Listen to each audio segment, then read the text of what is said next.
Okay, Shalom. Call hello Yahweh Shem Shai. Divine to the apostle and elders of great millstone who rule well.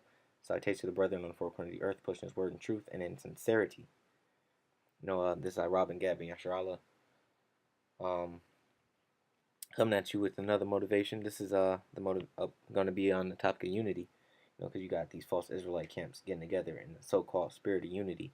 You have Sakari, Tazariot, other Hebrews getting together with the Black consciousness community, claiming it's all about unity, but at the end of the day, everybody is divided. Everybody believes a certain belief set, man. Everybody has a certain belief set. Everybody, has different gods. Everybody has different doctrines. Everybody has different ideas, opinions, and speculations about what's happening to our people and why it's happening, and what we need to do to redeem our, to get redeemed out of this situation that we're in, And I just wanted to put a few scriptures together on it, so I'll just go right in. 1 Corinthians chapter 12, chapter 12, verse 12. Slack, For as the body is one, and hath many members, and all the members of that one body, being many, are one body, so also is Yahushua. For by one Spirit are we all baptized into one body. So basically, what that's saying is, by one idea, one belief set, one influence, one energy, we're bound into one body, meaning into one mindset. Whether we be Jews or Gentiles, whether we be bond or free, and have been all made to drink into one spirit. And what this is talking about, this isn't talking about, Jews and the other nations. This is talking about, the Jews that were living in Israel, at the time when Paul was teaching, to the Gentiles, meaning the Israelite foreigners that were around, the other parts of the world at that time, and we all come together in the same spirit, in the spirit of Yahweh Shem Shai, with one idea, which that one idea is to come back to Yahweh Shem Shai. For the body is not one member, but many. Right. So it's saying, it's a conglomerate of many different pieces, It's like your body, you got, I'll just keep reading. It's going to explain it. It says, if the foot shall say, because I am not the hand, I am not of the body, is it therefore not of the body? Right. Because it's not, a main organ, or it's not, a part of the rib cage or the torso, it's not going to say, oh, I'm not of the body. No, because the hand has a vital function. And if the ear shall say, because I am not the eye, I am of the body, is it therefore not of the body? So therefore, you have Salakia. So therefore, you have many members of the body, many different members that do different functions, but they're all pointing towards one goal. It says, and if the ear shall say, because I am not the eye, I am not of the body, is it therefore not of the body? And if the ear shall say, because I am not the eye, I am not of the body, is it therefore not of the body?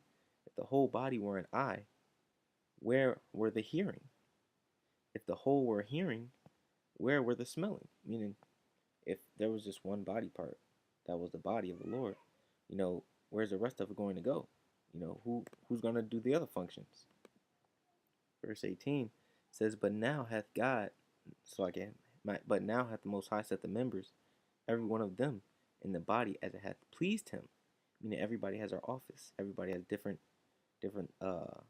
things that they were meant to do. They have different spiritual gifts. And if they were all one member, where were the body? But now are they many members, yet one body, right?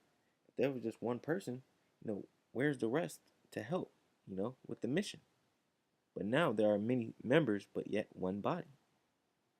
Meaning, all these members come together like a coalition force towards one goal. That's to serve Yahweh Bashem Yahushai. Not to create soup kitchens and universities and build cities and governments and all this vain, all this vain repetition, I call it, because black people, supposedly black people tried that already, man. And what happened? The white man bombed it, man. And niggas keep trying to do the same thing over and over again. It's not going to work. Why? Because you are not truly united. And the eye cannot say unto the hand, I have no need of thee, nor again the head of the feet, I have no need of you. Nay, much more, those members of the body which seem to be more feeble are necessary. So the guys that are a little bit weaker, that seem a little bit weaker, or seem that their their portion of the spirit isn't as big as other brothers, they're needed. Verse 23. And those members of the body which we think to be less honorable, upon these we bestow more abundant honor, and our uncomely parts have more abundant comeliness. Right? So, like the scripture says, it speaks for itself, man. For those brothers that you think, are less honorable, or, aren't doing as much as other brothers, they get honor too, man. They get the same honor because they're all pushing towards the same goal. Because they're of that same spirit. For our comely parts have no need, but the Most High hath tempered the body together, having given more abundant honor to that part which lacked.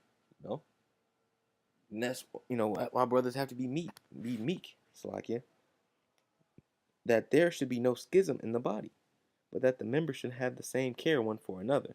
You know, and that schism means matter of fact, let's go into this word schism.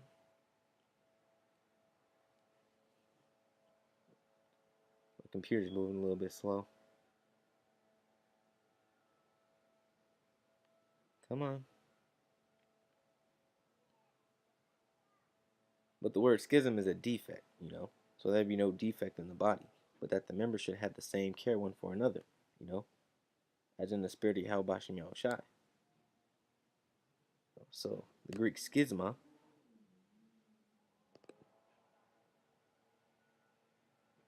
if it'll pull up here.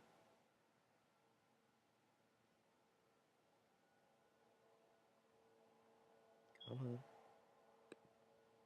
There we go. The word schisma, a rent, metaphor, division, dissension, you know.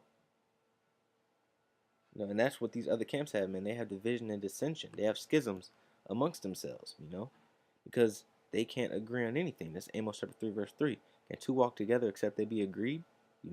And the answer is no. Because if you're not in the same mind, there's no possible way that you can be united or you can agree with each other, There's always someone that's going to overstep their bounds, or there's always someone that's going to think they're right over the other person, man. And that can't happen when there's 40 different people and 40 different people have 40 different doctrines, man. That tears apart what you're supposedly trying to unite, in the name of. This is Ephesians chapter 4, verse 12. It says, for the perfecting of the saints, for the work of the ministry, for the edifying of the body of Yahushai, till we all come in the unity of the faith. Let's go into this word unity. It says the unity of the faith, man. Meaning to be together. It says unanimity. It's like a unanimity, agreement, oneness. Like the scripture said, can two walk together except they be agreed? Agreed meaning united. United meaning agreement. It says, and of the knowledge of the Son of the Most High, unto a perfect man. You see, it said the knowledge of the Most High. That's what you're supposed to be united in, man. Which is the knowledge of the Most High is that His Son's name is Yahushai, and His name is Yahweh. Unto the measure of the stature of the fullness of Yahushai, that we henceforth be no more children, tossed to and fro, and carried about with every wind of doctrine. And that's what these other camps and these other groups, including Black consciousness, they're like children, man, in understanding. They go with anything and everything. They're tossed to every wind, every side of wind of doctrine, man. 10 brothers over here believe this. 10 brothers over here believe that Cornelius is Israelite. 10 brothers over here only believe in the New Testament. 30 brothers over here believe in the Old and the New Testament. 20 brothers over here believe that the Lord's name is Yahushai. And 40 brothers over here believe that the name is Christ, That's not unity. By the sleight of men and cunning craftiness, whereby they lie in wait to deceive. So you're being deceived by men's craftiness, man. That's not being united. Truly being united is being united in the spirit of Yahweh Bashem Yahushai.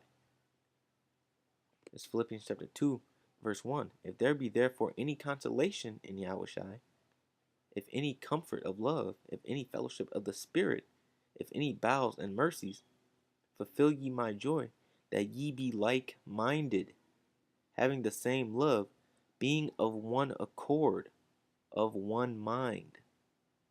I don't even have to break this down. The scripture speaks for itself. Let nothing be done through strife or vainglory, which these other camps, these other factions, of Israel or so-called black people, which they're doing everything for vainglory, man. They want to be seen. They want to be known. But in lowliness of mind, let each esteem other better than themselves. You know, and only the 144,000, the elect of Israel, are going to be meek. That meek, man. You know, that's called being humble, which these other guys and these other camps and these other organizations don't understand. Look not every man on his own things, but every man also on the things of others. Let this mind be in you, which also is in Yahushai. So this is how the men of the Lord are supposed to think, man. This is how you're supposed to think in unity, man. Let this mind be in you, to be united in one accord, in one mind. You know, in one mind, in one accord. In one agreement. So with that, this is my take on the whole unity issue. It's been a great millstone motivation. Call all Yahweh Shem Shai, to the Apostle Elder Great Millstone. Shalom.